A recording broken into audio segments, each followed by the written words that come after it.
ਦੋਸਤੋ, ਅੱਜ ਅਸੀਂ ਸ਼ਿਵ ਚਰਨ ਜੱਗੀ ਕੁਸਾ ਦੀ ਇੱਕ ਕਹਾਣੀ ਪੁੱਤ ਕਦੇ ਇੱਕ ਮਾਨੁਖ ਪ੍ਰਜਾਤੀ ਹੁੰਦੀ ਸੀ ਤੁਹਾਡੀ ਨਜ਼ਰ ਕਰਨ ਦੀ ਖੁਸ਼ੀ ਲੈ ਰਹੇ ਹਾਂ। ਇਹ ਕਹਾਣੀ ਇੱਕ ਬੰਦਾ ਹੁੰਦਾ ਸੀ ਨਾਮ ਨਾਲ ਵੀ ਜਾਣੀ ਜਾਂਦੀ ਹੈ।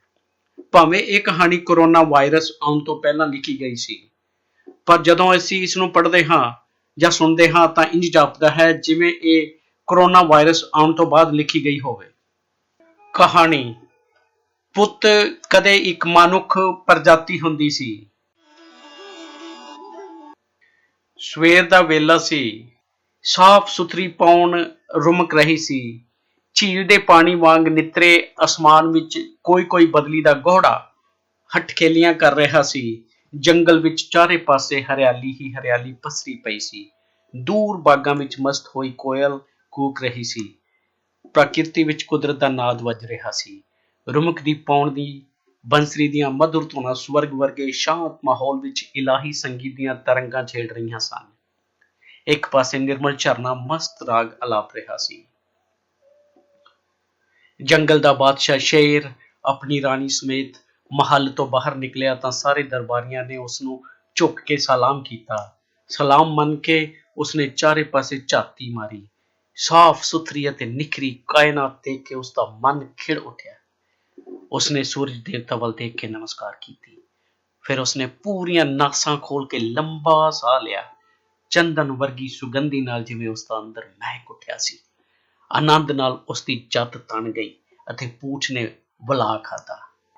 ਸ਼ੇਰ ਦਾ ਰਸੋਈਆ ਬੋਲਿਆ, ਬਾਦਸ਼ਾਹ ਸਲਾਮਤ, ਆਪ ਜੀ ਦਾ ਨਾਸ਼ਤਾ ਤਿਆਰ ਹੈ। ਸ਼ੇਰਨੀ ਨੇ ਰਸੋਈਏ ਨੂੰ ਪੁੱਛਿਆ, ਰਸੋਈਆ ਜੀ, ਬੱਚੇ ਉੱਠ ਖੜੇ? ਅਸੀਂ ਤਾਂ ਤੁਹਾਡੇ ਤੋਂ ਵੀ ਪਹਿਲਾਂ ਦੇ ਉੱਠੇ ਹੋਏ ਹਾਂ ਰਾਣੀ ਮਾਂ। ਸ਼ੇਰਨੀ ਦਾ ਬੱਚਾ ਵਿੱਚੋਂ ਹੀ ਬੋਲਿਆ। ਮਾਂ ਸਦਕੇ, ਮਾਂ ਵਾਰੀ ਬੱਚਿਓ। ਦੋਹਾਂ ਬੱਚਿਆਂ ਨੇ ਸਤਿਕਾਰ ਨਾਲ ਮਾਂ ਬਾਪ ਨੂੰ ਸਿਰ ਝੁਕਾਇਆ। ਇੱਕ ਨੂੰ ਸ਼ੇਰ ਨੇ ਅਤੇ ਦੂਜੇ ਨੂੰ ਸ਼ੇਰਨੀ ਨੇ ਨਾਲ ਲਾ ਕੇ ਪਿਆਰ ਕੀਤਾ ਅਤੇ ਮੂੰਹ ਚੱਟ ਕੇ ਪਿਆਰ ਜਿਤਾਇਆ। ਬਾਪੂ ਜੀ, ਤੁਸੀਂ ਸਾਨੂੰ ਕਦੋਂ ਦੇ ਕਹੀ ਜਾਂਦੇ ਹੋ ਕਿ ਤੁਸੀਂ ਸਾਨੂੰ ਮਨੁੱਖ ਜਾਤੀ ਦੀ ਬਾਤ ਸੁਣਾਓਗੇ? ਕਦੇ ਸੁਣਾਈ ਤਾਂ ਹੈ ਨਹੀਂ। ਨਾਸ਼ਤਾ ਕਰਦੇ ਹੋਏ ਸ਼ੇਰ ਦੇ ਬੱਚੇ ਨੇ ਗਿਲਾ ਕੀਤਾ। ਲਓ ਬੇਟਾ ਜੀ, ਅੱਜ ਹੀ ਲਓ। ਸੰਤਰੀ ਜੀ। ਜੀ ਮਹਾਰਾਜ। ਸਾਰੇ ਜੀਵ ਜੰਤੂ ਪਸ਼ੂ ਪੰਛੀਆਂ ਨੂੰ ਸੁਨੇਹੇ ਪਹੁੰਚਾ ਦਿਓ। ਮੈਂ ਮਨੁੱਖ ਪ੍ਰਜਾਤੀ ਦੀ ਕਹਾਣੀ ਆਪਣੇ ਸਾਰੇ ਆਰ ਪਰਿਵਾਰ ਨੂੰ ਸੁਣਾਉਣੀ ਚਾਹੁੰਦਾ ਹਾਂ। ਹੁਕਮ ਤਾਮੀਲ ਹੋਇਆ ਸਮਝੋ ਮਹਾਰਾਜ। ਸਵੇਰ ਦੀ ਸੈਰ ਅਤੇ ਨਾਸ਼ਤੇ ਤੋਂ ਬਾਅਦ ਕੁਝ ਸਮਾਂ ਬਾਦਸ਼ਾਹ ਨੇ ਮਹਾਰਾਣੀ ਅਤੇ ਆਪਣੇ ਮੰਤਰੀਆਂ ਨਾਲ ਆਪਣੀ ਜਨਤਾ ਦੀ ਖੁਸ਼ਹਾਲੀ ਅਤੇ ਸਹੂਲਤਾਂ ਬਾਰੇ ਵਿਚਾਰ ਵਟਾਂਦਰਾ ਕੀਤਾ। ਹੁਣ ਸ਼ੇਰਨੀ ਨੇ ਆਵਾਜ਼ ਦਿੱਤੀ, ਸੰਤਰੀ ਜੀ। ਜੀ ਮਹਾਰਾਣੀ ਜੀ। ਕੀ ਆਪਣਾ ਸਾਰਾ ਭਾਈਚਾਰਾ ਆ ਗਿਆ? ਜੀ, ਉਹਨਾਂ ਨੂੰ ਸੂਰਜ ਸਿਰ ਤੇ ਆਉਣ ਵੇਲੇ ਦਾ ਸੱਦਾ ਦਿੱਤਾ ਹੈ। ਅਜੇ ਸੂਰਜ ਸਿਰ ਤੇ ਨਹੀਂ ਆਇਆ ਮਹਾਰਾਣੀ ਜੀ। ਠੀਕ। ਆਪਣੇ ਘਰ ਦੇ ਕਰਮਚਾਰੀਆਂ ਨੇ ਨਾਸ਼ਤਾ ਕਰ ਲਿਆ? ਜੀ ਮਹਾਰਾਣੀ ਜੀ, ਸਭ ਨੇ ਕਰ ਲਿਆ। ਸੂਰਜ ਸਿਰ ਤੇ ਆਇਆ ਤਾਂ ਸਾਰੇ ਜੰਗਲ ਦਾ ਲਾਣਾ ਬਾਣਾ ਸ਼ੇਰ ਮਹਾਰਾਜਾ ਦੀ ਕਚਹਿਰੀ ਵਿੱਚ ਹਾਜ਼ਰ ਹੋਇਆ। ਸ਼ੇਰ ਬਾਦਸ਼ਾਹ ਆਪਣੇ ਸਿੰਘਾਸਨ ਤੇ ਬਿਰਾਜਮਾਨ ਸੀ। ਸਭ ਨੇ ਜੰਗਲ ਦੇ ਬਾਦਸ਼ਾਹ ਸ਼ੇਰ ਅਤੇ ਮਹਾਰਾਣੀ ਸ਼ੇਰਨੀ ਨੂੰ ਝੁੱਕ ਕੇ ਅਦਬ ਕੀਤਾ। ਬਾਦਸ਼ਾਹ ਅਤੇ ਮਹਾਰਾਣੀ ਦੇ ਖੱਬੇ ਸੱਜੇ ਉਸਦੇ ਦੋ ਬੱਚੇ ਬੜੀ ਉਤਸੁਕਤਾ ਨਾਲ ਸੁਨਹਿਰੀ ਕੁਰਸੀਆਂ ਉੱਪਰ ਬਿਰਾਜਮਾਨ ਸਨ। ਉਹਨਾਂ ਨੂੰ ਮਨੁੱਖ ਪ੍ਰਜਾਤੀ ਦੀ ਬਾਤ ਸੁਣਨ ਦਾ ਚਾਅ ਚੜਿਆ ਹੋਇਆ ਸੀ। ਸਾਰੀ ਕਚਹਿਰੀ ਸੱਜ ਗਈ। ਕੋਈ ਵੀ ਬੋਲ ਨਹੀਂ ਰਿਹਾ ਸੀ। ਇੱਕ ਚੁੱਪ ਛਾਈ ਹੋਈ ਸੀ। ਤਿਲ ਦਾ ਦਾਣਾ ਡਿੱਗਦਾ ਵੀ ਸੁਣਿਆ ਜਾ ਸਕਦਾ ਸੀ।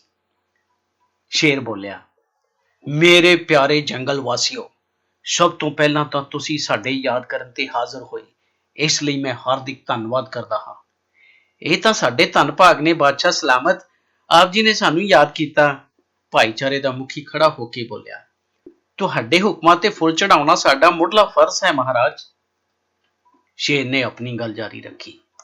ਅੱਜ ਮੈਂ ਤੁਹਾਨੂੰ ਮਨੁੱਖ ਦੀ ਕਹਾਣੀ ਸੁਣਾਉਂਦਾ ਹਾਂ ਜੋ ਸਾਡੇ ਦਾਦੇ ਪੜਦਾਦੇ ਸੀਨਾ ਬਸੀਨਾ ਸਾਨੂੰ ਸੁਣਾਉਂਦੇ ਆਏ ਨੇ।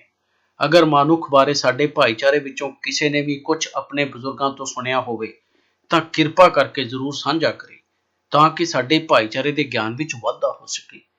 ਸ਼ੇਰ ਦੇ ਕਹਿਣ ਤੇ ਸਭ ਨੇ ਸਿਰ ਝੁਕਾ ਕੇ ਹਾਮੀ ਭਰੀ। ਮਨੁੱਖ ਜਾਤੀ ਇੰਨੀ ਜ਼ਾਲਮ, ਨਿਰਦਈ, ਸਵਾਰਥੀ ਤੇ ਭਿਆਨਕ ਸੀ, ਜਿਸ ਨੇ ਖੁਦ ਆਪਣੀਆਂ ਆਉਣ ਵਾਲੀਆਂ ਪੀੜ੍ਹੀਆਂ ਲਈ ਕਈ ਖੂਹ ਪੱਟੇ, ਉਹਨਾਂ ਦੇ ਰਾਹਾਂ ਵਿੱਚ ਇੰਨੇ ਕੰਡੇ ਬੀਜੇ कि सुन के लूं कंडे खड़े हो जाते हैं। बादशाह दी इतनी गल सुन के ही एक सुन वरत गई कि अजिही किहड़ी जाति सी जो खुद आउण वालियां नस्लां दे भविख बारे ईमानदार नहीं सी। पहली गल तां ਇਹ ਸੀ कि जिवें साडे मंत्री जी ਅਤੇ ਉਹਨਾਂ ਦੇ ਪ੍ਰਸ਼ਾਸਨ ਨੇ ਤੁਹਾਨੂੰ ਘਰ ਘਰ ਜਾ ਕੇ ਸੁਨੇਹੇ ਪਹੁੰਚਦੇ ਕੀਤੇ, ਮਨੁੱਖ ਜਾਤੀ ਹੁੰਦੀ ਤਾਂ ਢੰਡੋਰਾ ਪਿੱਟਦੀ, ਡੋਂਡੀ ਪਿਟਵਾਉਂਦੀ। ਡੋਂਡੀ ਡੋਂਡੀ ਉਹ ਹੁੰਦੀ ਹੈ ਕਿ ਇੱਕ ਵੱਡੇ ਬਰਤਨ ਵਰਗਾ ਕੋਈ ਸਾਜ਼ ਹੁੰਦਾ ਸੀ ਜਿਹਨੂੰ ਉਹ ਢੋਲ ਕਹਿੰਦੇ ਸੀ।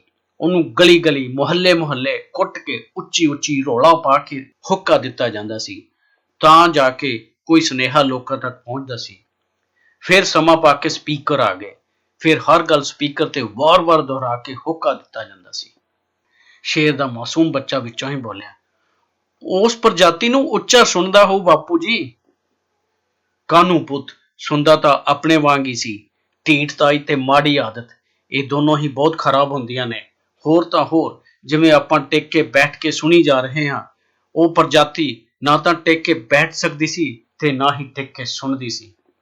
ਚੁੱਪ ਕਰੋ ਓਏ, ਰੋਲਾ ਨਾ ਪਾਓ ਦੇ ਕੰਨ ਪਾੜਵੇਂ ਹੋਕਰੇ ਮਾਰ ਮਾਰ ਕੇ ਦੂਜਿਆਂ ਨੂੰ ਚੁੱਪ ਕਰਵਾਉਂਦੇ, ਉਹ ਆਪ ਸਭ ਤੋਂ ਵੱਧ ਰੋਲਾ ਪਾਉਂਦੇ ਸਨ।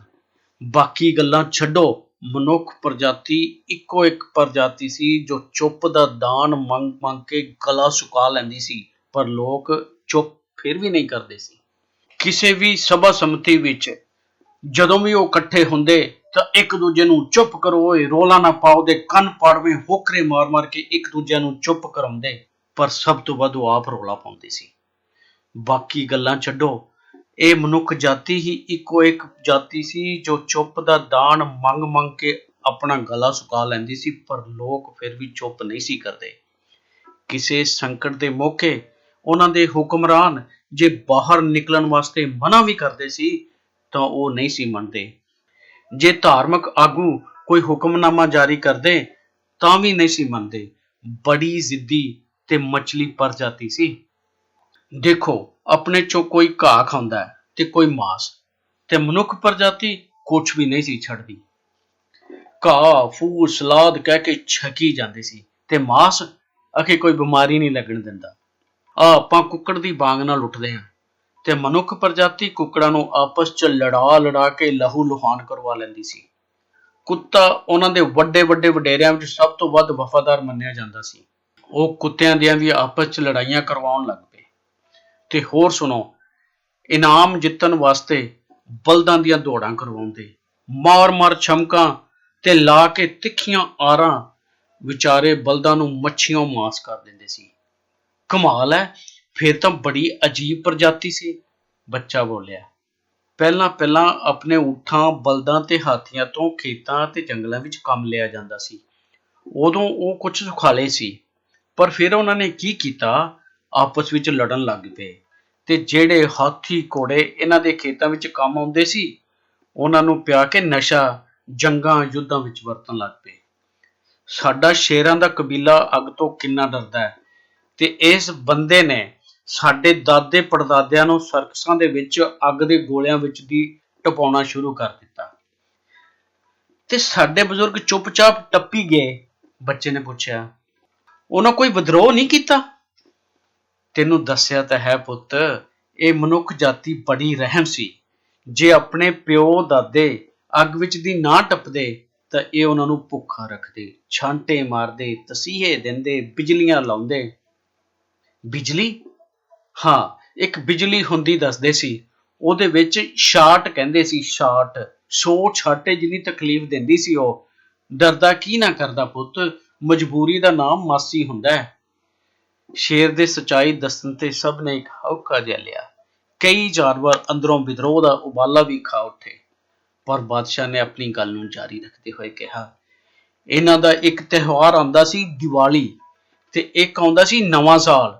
ਉਸ ਦਿਨ ਇਹ ਬੜੀ ਸਿੰਗ ਮਿੱਟੀ ਚੱਕਦੇ, ਬੜੀ ਧਮਾਚੜ ਪਾਉਂਦੇ, ਬੜਾ ਸ਼ੋਰ ਕਰਦੇ। ਉਸ ਦਿਨ ਪਤਾ ਨਹੀਂ ਕਾਹਦੇ ਨਾਲ ਇਹ ਬੰਬ ਧਮਾਕੇ ਕਰਦੇ, ਅੱਧੇ ਪੰਛੀ ਪ੍ਰਦੂਸ਼ਣ ਨਾਲ ਤੇ ਕਈ ਧਮਾਕਿਆਂ ਦੇ ਸਹਿਮ ਨਾਲ ਹੀ ਮਰ ਜਾਂਦੇ। ਜਿਹੜਾ ਵਾਤਾਵਰਣ ਗੰਧਲਾ ਹੁੰਦਾ ਸੀ, ਉਹ ਹੋਰ ਵੀ ਡਰਾਉਣਾ ਸੀ। ਉਹਨਾਂ ਨਾਲ ਇਹਨਾਂ ਦੇ ਲੋਕਾਂ ਨੂੰ ਸਾਹ ਵੀ ਤੇ ਦਮੇ ਤੇ ਫੇਫੜਿਆਂ ਦੇ ਕੈਂਸਰ ਵਰਗੇ ਭਿਆਨਕ ਰੋਗ ਵੀ ਚਿੰਬੜਦੇ ਸਨ। ਤੇ ਆ ਸਾਡੇ ਵਫਾਦਾਰ ਕੁੱਤੇ ਭਰਾ ਉਸ ਦਿਨ ਧਮਾਕਿਆਂ ਤੋਂ ਡਰਦੇ ਰੋਈਆਂ ਨੂੰ ਚੜ ਜਾਂਦੇ। ਤੇ ਫੇਰ ਪੁੱਤ ਇਹਨਾਂ ਨੇ ਕਾਢਾਂ ਕੱਢਣੀਆਂ ਸ਼ੁਰੂ ਕਰ ਦਿੱਤੀਆਂ। ਕਿਧਰੇ ਇੰਜਨ, ਟਰੈਕਟਰ, ਕੰਬਾਈਨਾਂ, ਰੇਲਾਂ, ਸਮੁੰਦਰੀ ਜਹਾਜ਼, ਹਵਾਈ ਜਹਾਜ਼, ਇਹ ਸਾਰਾ ਕੁਝ ਉਹਨਾਂ ਦੇ ਵਾਤਾਵਰਣ ਨੂੰ ਪਲੀਤ ਕਰਨ ਵਿੱਚ ਪੂਰਾ ਸਹਾਈ ਹੋਇਆ। ਤੇ ਫਿਰ ਹਰੀ ਕ੍ਰਾਂਤੀ ਦੇ ਨਾਂ ਹੇਠ ਇਹਨਾਂ ਨੇ ਜ਼ਹਿਰੀਲੀਆਂ ਖਾਦਾਂ ਅਤੇ ਸਪਰੇਆਂ ਦੀ ਵਰਤੋਂ ਆਰੰਭੀ। ਸੋਨਾ ਉਗਲਣ ਵਾਲੀ ਉਪਜਾਊ ਜ਼ਮੀਨ ਬਾਰੂਦ ਵਰਗੀ ਬਣਾ ਕੇ ਰੱਖਤੀ ਤੇ ਉਸ ਜ਼ਹਿਰੀਲੀ ਧਰਤੀ ਦਾ ਅਨਾਜ ਖਾਣ ਨਾਲ ਲੋਕਾਂ ਨੂੰ ਭਾਂਤ-ਭਾਂਤ ਦੀਆਂ ਬਿਮਾਰੀਆਂ ਨੇ ਆ ਘੇਰਿਆ। ਕਿਹੋ ਜਿਹੀਆਂ ਬਿਮਾਰੀਆਂ ਬਾਪੂ ਜੀ? ਭਾਈ ਇਹਨਾਂ ਦੀਆਂ ਬਿਮਾਰੀਆਂ ਵੀ ਅਵੱਲੀਆਂ ਹੀ ਦੱਸਦੇ ਸੀ। ਕਿਤੇ ਪਲੇਗ, ਚੇਚਕ, ਸਵਾਈਨ ਫਲੂ, ਏਡਜ਼, ਕੈਂਸਰ, ਕਾਲਾ ਪੀਲੀਆ, ਐਰਾ ਵਗੈਰਾ, ਲਟਰਮ ਪਟਰਮ। ਤੇ ਫਿਰ ਬਿਮਾਰੀਆਂ ਤੋਂ ਬਾਅਦ ਵਾਇਰਸ ਆਉਣ ਲੱਗ ਪਏ। ਉਹਨਾਂ ਨੇ ਪੁੱਤ ਤਬਾਹੀ ਮਚਾਈ ਫਿਰ ਪੂਰੀ। ਜਿਹੜੇ ਇੱਕ ਦੂਜੇ ਨਾਲ ਰਲ ਕੇ ਗਿੱਧੇ ਭੰਗੜੇ ਪਾਉਂਦੇ ਸੀ, ਉਸ ਬੰਦੇ ਤੋਂ ਬੰਦਾ ਵੀ ਡਰਨ ਲੱਗਿਆ ਤੇ ਤਮਾਮ ਜਨਤਾ ਵਾਇਰਸ ਤੋਂ ਡਰਦੀ ਕੀੜਿਆਂ ਵਾਂਗ ਅੰਦਰ ਜਾ ਲੁਕੀ। ਸਾਰੇ ਸਾਹ ਰੋਕ ਕੇ ਸੁਣ ਰਹੇ ਸਨ। ਇਸ ਮਨੁੱਖ ਨੇ ਹੋਰ ਵੀ ਦਿਲ ਹਿਲਾਓ ਤੇ ਅਣਮਨੁੱਖੀ ਕੁਰੀਤੀਆਂ ਕੀਤੀਆਂ। ਲੱਖਾਂ ਕੁੜੀਆਂ ਕੁੱਖਾਂ 'ਚ ਦੇ ਮਾਰੀਆਂ, ਹਜ਼ਾਰਾਂ ਦਾਜ ਕਰਕੇ ਸਾੜੀਆਂ। ਹੋਰ ਦੇਖੋ, ਆਪਾਂ ਨੂੰ ਇਹ ਪ੍ਰਜਾਤੀ ਜਾਨਵਰ ਤੇ ਜਾਹਲ ਦੱਸਦੀ ਰਹੀ ਹੈ, ਪਰ ਸਾਡੇ ਵਿੱਚ ਸਮਲਿੰਗੀ ਵਰਤਾਰਾ ਕਿਤੇ ਵੀ ਦੇਖਣ ਨੂੰ ਨਹੀਂ ਮਿਲਦਾ ਤੇ ਨਾ ਹੀ ਕਦੇ ਮਿਲੇਗਾ। ਪਰ ਇਸ ਮਨੁੱਖ ਜਾਤੀ ਵਿੱਚ ਸਮਲਿੰਗੀ ਦੀ ਪ੍ਰਵਿਰਤੀ ਵੀ ਰਹੀ ਹੈ। ਔਰਤ ਨਾਲ ਔਰਤ ਤੇ ਬੰਦੇ ਨਾਲ ਬੰਦਾ ਸੰਗ ਕਰਦਾ ਰਿਹਾ। ਦੁਰ ਫਿੱਟੇ ਮੂੰਹ, ਮਾਣੋ ਬਿੱਲੀ ਬੋਲੀ। ਇਹ ਤਾਂ ਬੜੀ ਬੇਸ਼ਰਮ ਤੇ ਬੇਲਜ ਪ੍ਰਜਾਤੀ ਹੈ। ਸੁਣ ਮਾਸੀ, ਇਹ ਜਾਤੀ ਤੁਹਾਡੇ ਕਬੀਲੇ ਤੋਂ ਡਰਦੀ ਸੀ। ਸ਼ੇਰ ਬਿੱਲੀ ਨੂੰ ਸੰਬੋਧਨ ਹੁੰਦਾ ਉੱਚੀ ਉੱਚੀ ਹੱਸਿਆ। ਅੱਛਾ ਮਹਾਰਾਜ? ਬਿੱਲੀ ਘੋਰ ਹੈਰਾਨ ਸੀ। ਉਸਨੇ ਅੱਖਾਂ ਮਟਕਾ ਕੇ ਮੜਕ ਵਾਲੇ ਅੰਦਾਜ਼ ਨਾਲ ਪੁੱਛਿਆ ਸੀ। ਜਦੋਂ ਕੋਈ ਬਿੱਲੀ ਰਾਹ ਕੱਟ ਜਾਂਦੀ ਸੀ, ਵੱਡੇ ਵੱਡੇ ਖੱਬੀ ਖਾਨ ਡਰ ਕੇ ਘਰ ਨੂੰ ਮੁੜ ਜਾਂਦੇ ਸੀ। ਲੈ, ਫਿਰ ਤਾਂ ਮੈਨੂੰ ਵੀ ਮਾਣ ਹੈ ਕਿ ਸਾਡੇ ਕੋੜਵੇਂ ਕਬੀਲੇ ਤੋਂ ਵੀ ਕੋਈ ਡਰਿਆ ਕਰਦਾ ਸੀ ਮਹਾਰਾਜ। ਆਕੜ ਵਿੱਚ ਬਿੱਲੀ ਦੀ ਪੂੰਛ ਡੰਡੇ ਵਾਂਗ ਖੜੀ ਹੋ ਗਈ ਅਤੇ ਉਸਨੇ ਢਾਕ ਮਰੋੜ ਕੇ ਨਖਰਾ ਕੀਤਾ। ਉਹ ਪ੍ਰਜਾਤੀ ਹੱਥੀਂ ਕਿਰਤ ਕਰਨ ਨਾਲੋਂ ਹੱਥਾਂ ਦੀਆਂ ਮੱਥੇ ਦੀਆਂ ਲਕੀਰਾਂ ਤੇ ਬਹੁਤਾ ਇਤਬਾਰ ਕਰਦੀ ਸੀ। ਇਹ ਆਦਮੀ ਤਰਕ ਨਾਲ ਘੱਟ ਸੋਚਦਾ ਸੀ ਤੇ ਸੁਪਨਿਆਂ ਵਿੱਚ ਜ਼ਿਆਦਾ ਜਿਉਂਦਾ ਸੀ। ਪਰ ਮਹਾਰਾਜ, ਇਹ ਜਾਤੀ ਖਤਮ ਕਿਵੇਂ ਹੋਈ? ਇਹਨਾਂ ਦੀ ਪ੍ਰਜਾਤੀ ਵਿੱਚ ਇੱਕ ਧਰਮ ਨਾਂ ਦਾ ਸੰਕਲਪ ਸੀ ਪੁੱਤ। ਉਹਨੇ ਇਹਨਾਂ ਦਾ ਉਹ ਸਤਿਆਨਾਸ਼ ਕੀਤਾ, ਰਹੇ ਰੱਬ ਦਾ ਨਾਮ। ਉਹਨਾਂ ਨੁਕਸਾਨ ਇਹਨਾਂ ਦਾ ਜੰਗਾਂ ਯੁੱਧਾਂ ਨੇ ਨਹੀਂ ਕੀਤਾ, ਜਿੰਨਾ ਧਰਮ ਨੇ ਕੀਤਾ। ਸਿਰੇ ਦੇ ਪਖੰਡੀਆਂ ਅਤੇ ਮੋਖਾ ਪ੍ਰਸਤਾਂ ਨੇ ਉਸ ਧਰਮ ਦੇ ਸੰਕਲਪ ਦਾ ਰੱਜ ਕੇ ਲਾਹਾ ਲਿਆ। ਧਰਮ ਦੀ ਆੜ ਹੇਠ ਆਪਣੀ ਨਸਲ ਦਾ ਹੀ ਘਾਣ ਕਰਦੇ ਰਹੇ। ਬੜਾ ਵਡਾਗਾ ਕੀਤਾ ਇਹਨਾਂ ਨੇ ਆਪਸ ਵਿੱਚ। ਅਕਲ ਦੀ ਅੰਨੀ ਵੀ ਬਹੁਤ ਸੀ ਇਹ ਕੌਮ। ਇੱਕ ਵਾਰੀ ਕਿਸੇ ਨੇ ਇਹਨਾਂ ਦੀ ਰਾਣੀ ਮਾਰਤੀ ਦਿੱਲੀ 'ਚ, ਬਸ ਫਿਰ ਕੀ ਸੀ? 3-4 ਹਜ਼ਾਰ ਆਪਣੀ ਨਸਲ ਦਾ ਬੰਦਾ ਜਿਉਂਦਾ ਫੂਕਤਾ। ਬੱਚਾ ਕੁਰਲਾ ਉੱਠਿਆ। ਓਏ ਪੁੱਤਰਾ, ਤੈਨੂੰ ਦੱਸਿਆ ਤਾਂ ਹੈ ਬਈ ਇਹ ਪ੍ਰਜਾਤੀ ਤਾਂ ਬੜੀ ਬੇਦਰਦ ਤੇ ਲਹੂ ਪੀਣੀ ਸੀ। ਉਹਨਾਂ ਨੇ ਤਾਂ ਕੀ ਮਿਜ਼ਾਲਾਂ, ਕੀ ਘਾਤਕ ਹਥਿਆਰ, ਕੀ ਪਰਮਾਣੂ ਬੰਬ ਬਣਾ ਬਣਾ ਕੇ ਅਗਲੀ ਪੀੜ੍ਹੀ ਦੇ ਰਾਹ 'ਚ ਬੜੇ ਕੰਡੇ ਬੀਜੇ। ਕੋਈ ਦਰਖਤ ਨਹੀਂ ਵੱਢਣ ਵੱਲੋਂ ਛੱਡਿਆ। ਧਰਤੀ ਦਾ ਸੁਹੱਪਣ ਤੇ ਕੁਦਰਤੀ ਵਸੀਲੇ ਤਬਾਹ ਕਰਤੇ। ਕੁਦਰਤ ਨਾਲ ਵੈਰ ਵਿੱਢੀ ਰੱਖਿਆ। ਕੋਈ ਜੰਗਲ, ਬੇਲਾ, ਝੀਲ, ਨਦੀ ਨਹੀਂ ਸਾਫ਼ ਸੁੱਚੀ ਰਹਿਣ ਦਿੱਤੀ। ਸਭ ਹੀ ਗੰਦਲੇ ਕਰ ਦਿੱਤੇ। ਸਾਡੇ ਦਾਦੇ ਪੜਦਾਦਿਆਂ ਦਾ ਇਸ ਬੰਦੇ ਨੇ ਸ਼ੌਕ ਪੂਰੇ ਕਰਨ ਵਾਸਤੇ ਸ਼ਿਕਾਰ ਕੀਤਾ। ਆਪਾਂ ਉਦੋਂ ਕੋਈ ਸ਼ਿਕਾਰ ਮਾਰਦੇ ਹਾਂ ਜਦੋਂ ਢਿੱਡ ਦੀ ਭੁੱਖ ਸਤਾਉਂਦੀ ਹੈ, ਪਰ ਇਹ ਜਾਤੀ ਤਾਂ ਆਪਣੇ ਅਵੱਲੇ ਸ਼ੌਕ ਪੂਰੇ ਕਰਨ ਵਾਸਤੇ ਅੰਨ੍ਹੇਵਾਹ ਸ਼ਿਕਾਰ ਕਰਦੀ ਸੀ।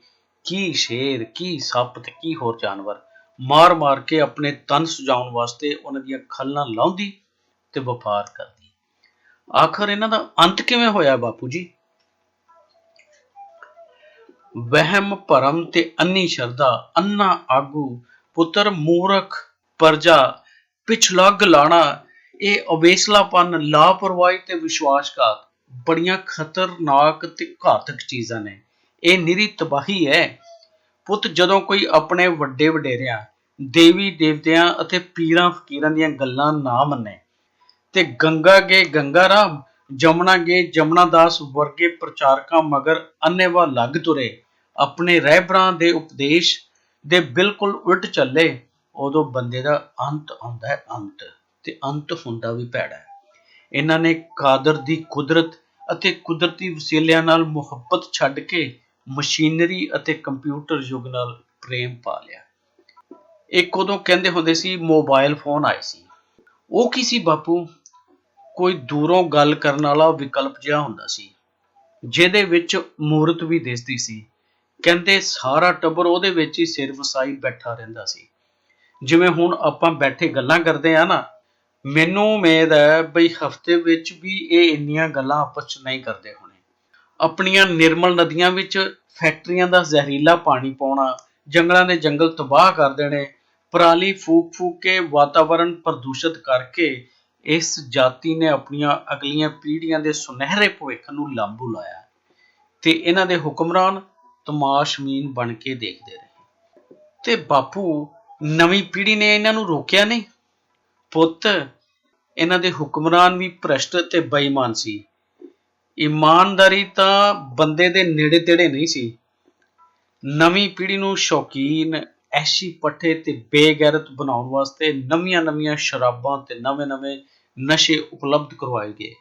ਸ਼ਰਾਬ, ਸ਼ਬਾਬ ਤੇ ਕਬਾਬ ਦੀ ਸ਼ਰੇਆਮ ਜਨਤਕ ਤੌਰ ਤੇ ਖੋਲ ਦਿੱਤੀ ਗਈ।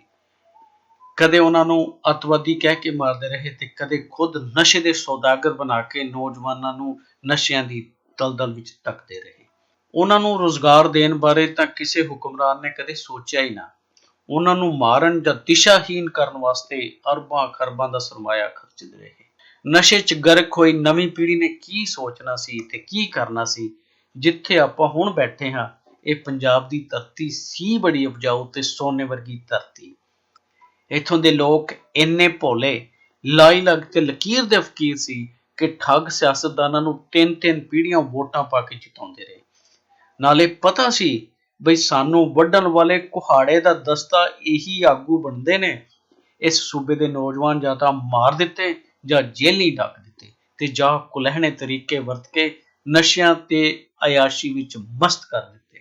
ਪੁੱਤ, ਜਦੋਂ ਜਵਾਨੀ ਨਸ਼ੇ ਵਿੱਚ ਗਰਕ ਕੇ ਅਯਾਸ਼ੀ ਵਿੱਚ ਪੈ ਜਾਵੇ, ਫਿਰ ਉਸ ਪ੍ਰਜਾਤੀ ਨੂੰ ਕੌਣ ਬਚਾ ਸਕਦਾ ਹੈ? ਜਿਹੜੀ ਪ੍ਰਜਾਤੀ ਆਪਣੇ ਗੁਰੂਆਂ, ਪੀਰਾਂ, ਦੇਵੀ ਦੇਵਤਿਆਂ ਦੀ ਗੱਲ ਨਹੀਂ ਮੰਨਦੀ, ਕੁਦਰਤ ਅਤੇ ਕੁਦਰਤ ਦੇ ਵਸੀਲਿਆਂ ਦੀ ਕਦਰ ਅਤੇ ਉਹਨਾਂ ਦਾ ਸਤਿਕਾਰ ਨਹੀਂ ਕਰਦੀ, ਉਹ ਪ੍ਰਜਾਤੀ ਕਿੰਨਾ ਕੁ ਚਿਰ ਜੀਊਗੀ। ਜੇ ਜੀਵੇਗੀ ਤਾਂ ਹਿਸਾਬ ਲਾ ਲਓ ਕਿ ਕਿਸ ਹਾਲਤ ਵਿੱਚ ਜੀਵੇਗੀ।